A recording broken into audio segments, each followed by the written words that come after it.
அடுத்தப்புறமா என்னன்னு பார்க்கலாம். இப்ப பார்த்தீங்கன்னா, நம்ம மனோஜ வந்து ரோகிணி தான் வெளியெடுத்தாங்க அப்படின்னு சொல்லிட்டு, மனோஜ் மனசுல வந்து ரோகிணி வந்து இடம் பிடிச்சிருக்காங்க.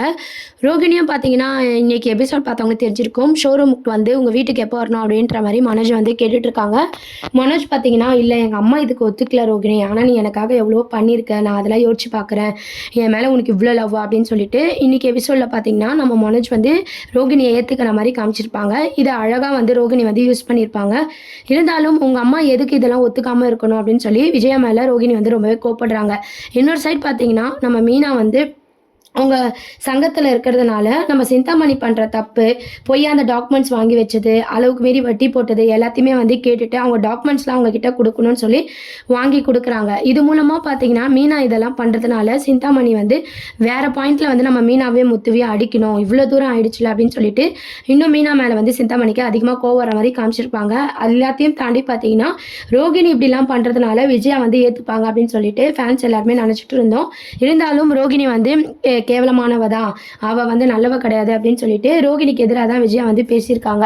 இதுக்கப்புறம் என்ன மாதிரியான ப்ரோமோ கொண்டு வருவாங்கன்னா, சிந்தாமணி அடுத்து என்ன பிளான் பண்ண போறாங்க? அந்த வீட்டோட டாக்குமெண்ட்ஸ வந்து அடுத்த கட்டத்துக்கு மூவ் பண்ண போறாங்க. 3 மாசத்துக்கு அந்த டைம் கொடுத்தத வந்து ஷார்ட் டைமா வந்து மாத்த போறாங்க.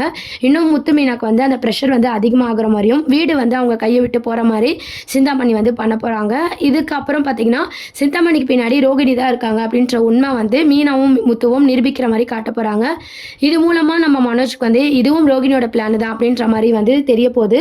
இந்த விஷயத்துல ரோகிணியோட பிளான் எதுவுமே இல்லைனா கூட சிந்தாமணி கூட ரோகிணி இருக்கிறதுனால முழுக்க முழுக்க ரோகிணி மேல தான் எல்லா பழியும் வர மாரி காட்ட போறாங்க.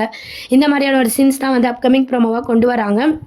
இதையும் தாண்டி இப்போதைக்கு கோர்ட் சீன் இல்ல 6 மாசம் அப்படின்றதுனால கோர்ட் சீன் காட்ட மாட்டாங்க. அடுத்து எந்த மாதிரியான அடி சிந்தாமணி பண்ண போறாங்க, சிந்தாமணிக்கு பின்னாடி ரோகிணி இருக்கிற உண்மையை வந்து முத்து மீனா கண்டுபிடிக்க போறாங்க. இந்த மாதிரி ஒரு ட்ராக்கை கொண்டு வராங்க. அதுக்கப்புறம் எவ்வளோ வேகமா இந்த பணத்தை வந்து புரட்டி வீட்டை வந்து மீட்க போறாங்க அப்படின்றத வந்து ஒரு பரபரப்பாக கொண்டு போறாங்க. நம்ம எல்லாருக்குமே தெரிஞ்ச ஒரு விஷயம் தான், சிந்தாமணி வந்து சும்மா இருக்க மாட்டாங்க. அவங்களுக்கு தெரிஞ்ச விதத்தில் பார்த்தீங்கன்னா அந்த ஃபினான்சியரை வந்து தூண்டி விட்டு இன்னும் அந்த 3 மாசத்துக்கான கெடுவை வந்து 1 மாசத்துக்கு வந்து ஷார்ட் டைமாக கொண்டு வரணும் அப்படின்ற மாதிரி முத்து மீனாக்கு ப்ரெஷர் கொடுக்கணுன்ற மாதிரி பண்ண போகிறாங்க. ரோகிணி சிந்தாமணிக்கு இதுக்கு சப்போர்ட் பண்ண போகிறாங்க. இந்த விஷயம்லாம் தெரிஞ்சு நம்ம ஏற்றுக்கிற மனோஜ் பார்த்தீங்கன்னா திருப்பியும் ரோகிணி மேலே கோவப்பட போகிறாரு. இதெல்லாம் தான் அடுத்த அப்கமிங் ப்ரோமோவாக இருக்குது. இதை பற்றி உங்கள் கருத்துக்களை கீழே கமெண்ட் செக்ஷன் சொல்லி சேனலை மறக்காமல் சப்ஸ்கிரைப் பண்ணுங்கள் ஃப்ரெண்ட்ஸ். தேங்க்யூ.